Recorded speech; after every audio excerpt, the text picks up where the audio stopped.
Balikan naman natin ang ilang pang mga may init na balita na may kaugnayan sa bagyong Basyang.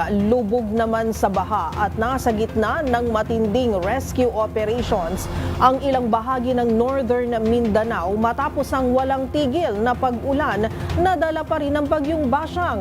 Ang lagay ng mga residente tinutukan ni Rovic Manuel. Dahil sa walang tigil na pag-ulan, umapaw na ang Iligan River sa Barangay Tubod, dahilan upang makaranas ng malawakang pagbaha ang iba't ibang bahagi ng Iligan City. Sa kuwang ito ng isang residente, isang kotse ang makikitang inaanod ng baha dahil sa matinding agos. Bal! Yung sakyanan, balik mo! Makikita rin ang abot bubong na pagbaha at malakas na agos rin sa tindi ng pananalasa ng bagyo sa lalawigan. Sa kuwang ito ng isa pang residente, nagmistulan namang mga laruan ang mga inaanod ng mga sasakyan sa kalsadang ito sa Barangay Mayahay sa Iligan City. Sa Mandulog River sa Barangay Hinaplanon sa Iligan pa rin, rumaragas ang tubig rin ang makikita habang patuloy ang pagtaas ng level nito. Ilang tulay na rin sa lalawigan ang hindi na madaanan tulad sa Tubod Bridge dahil sa natinangay na mga basura at puno.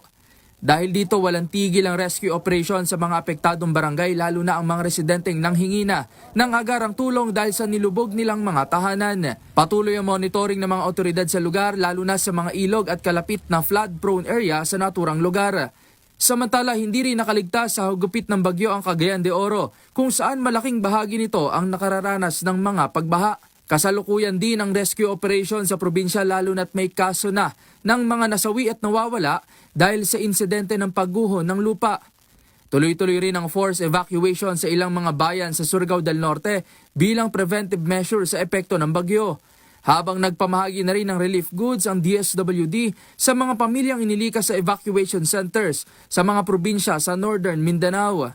Sa ngayon, patuloy na kumikilos si Bagyong Basyang pabohol Sea at nagdudulot ng malalakas na hangin at ulan sa malaking parte ng Visayas at Mindanao. Para sa MBC TV Network News, ito si Rovic Manuel ng DZRH TV. Una sa Pilipinas, una sa Pilipino.